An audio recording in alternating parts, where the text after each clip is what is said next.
Thank you very much. Hi, good morning, everyone. My name is Dr. Titi Lola Adeleye, but I'm fondly called Titi Lola, and I'll be talking about the psychological effect of having self-doubt and imposter syndrome.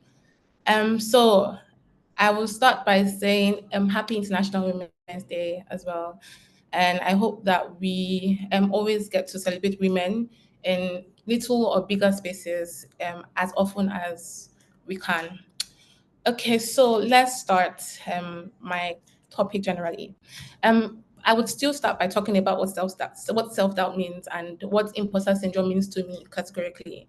And I genuinely think that self-doubt is a general lack in confidence in your own ability.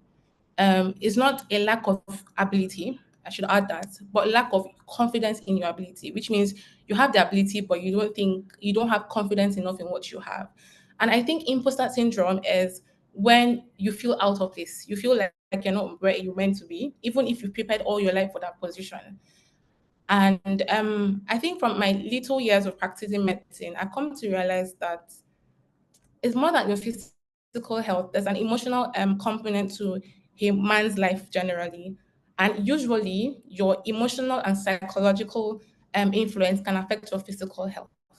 Um, I have come to realize that we go through conversations. I would really like to thank the speaker that spoke earlier on. I learned so much from his presentation. And I would like to add that we hear these things every time, and in your head, you assume that you work on this and that, and you put it for heart, right? But you do not understand the importance of getting over self-doubt and imposter syndrome onto certain times in life. And I've come to realize that the only way you can come out of this is when you're self-aware. That means you know what makes you tick, you know who you are categorically, you know what you stand for. And so you can understand areas of your life that you probably are experiencing self-doubt or imposter syndrome. Let me give an instance. As a doctor, I realized that this comes to test a lot of times when you go through big life changes. Um, as adults or that are going through life, you realize that life will not always follow the pattern you want it to follow. You would have goals that you want to hit and you want to smash. But what happens when those goals are not attainable? What happens when you lose your job? What happens when you lose a lot of maybe an investment? What happens when you lose, maybe you have relationship strife? Who are you categorically? How do you stand? I've come to realize that the patients that usually come out of big life changes, right, are the ones that already were aware of who they were and had little doubt in who they were. They knew themselves, they had confidence in their abilities, basically. I think that self-doubt goes through different areas of our lives, not just work, even in terms of relationship with other people, in terms of your career, in terms of even your health. So I was opportune to go to a market in Lagos, I think the Ode market recently. And at that point, I think that government had come to pull down. I hope that we can all hear me, and I hope that I'm loud enough. Um, the government had come to pull down a certain number of shops all in one day, right? And what came to mind is these are people's livelihood pulled down in one day, someone's investment in 30 seconds. Of course, medically, a lot of things will happen. The person, some of them would pass because certain things will happen right after. So I'll talk about it now. Um, so self-doubt and imposter syndrome. How do you know that you're living and working it in perpetually? I think that you cannot talk about these two things without bringing up fear. I think that for everyone experiencing this, there'll be an underlying factor of you being fearful about certain things every single time. So let's assume that you have fear of maybe losing an important job or fear of not doing well in a particular area of your life. How do you know when you're scared or fearful psychologically? There'll be increase in your heart rate. Sometimes you have increase in, you might want to go to the toilet, so you're going to the toilet more often, so you have diarrhea. You start having palpitations in some instances. Those are things you experience. You have to know when you have these symptoms or this yes, signs or symptoms, so that you would know that yes, I'm scared, I'm fearful at this point. And it varies for different people. So knowing yourself and knowing what you're experiencing allows you combat with overcoming self-doubt and imposter syndrome. So I will have different patients walk into my office because we are trained as doctors to be observant. When patients walk into my office and I ask, what's wrong with you today? Some patients go and tell me what was wrong with them in details. They can tell me every single thing in details because they know who they are and they've taken time to understand themselves. While other patients, you have to bring it out of them. They will not know. Doctor, I'm just weak. Can you tell me what you are weak? So I would have to walk through a pattern with them until I get to what is wrong with them. So let me just, I know that I don't have so much time. So let me just quickly run through certain things that you experience when you are going through self-doubt and imposter syndrome, which is more intense when people go through big life changes. Maybe loss of a partner, loss of a loved one, what else? Loss of a big job or loss of a big investment in one day.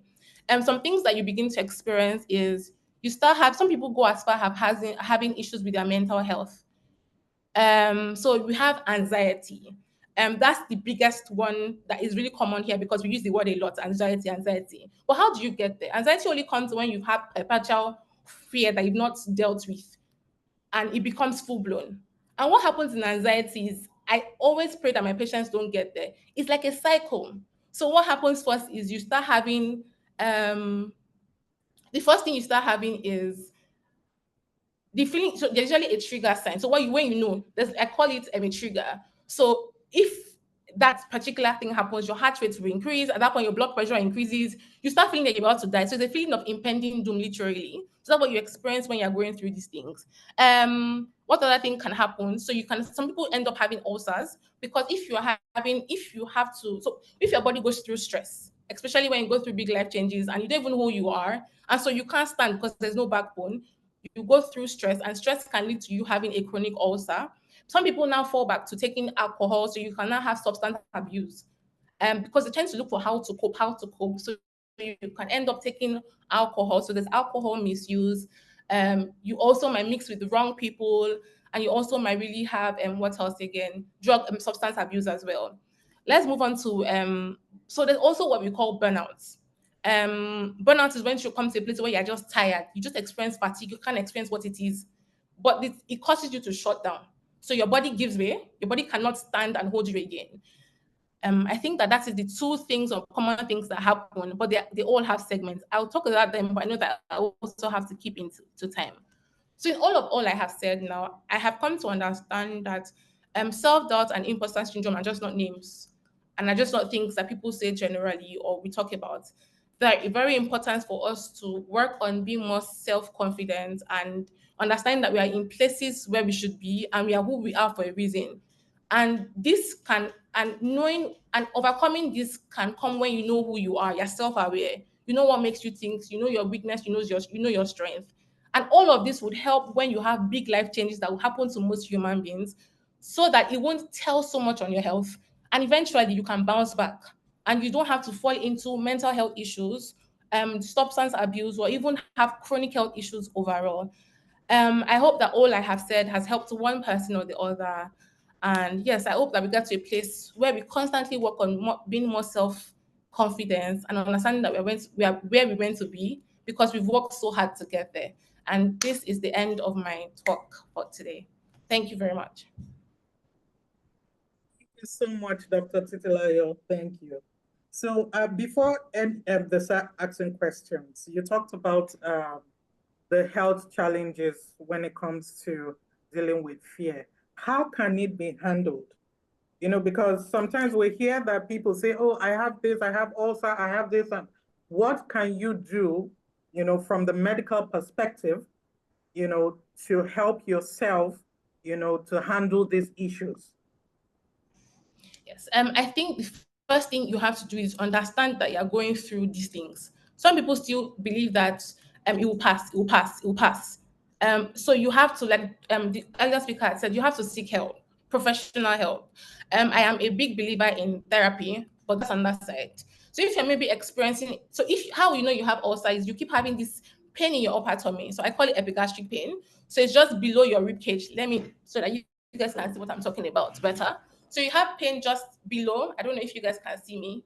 Just below your um just below your rib cage, under your rib cage. I don't know how to explain that further. Some people have these pains at their back as well, not just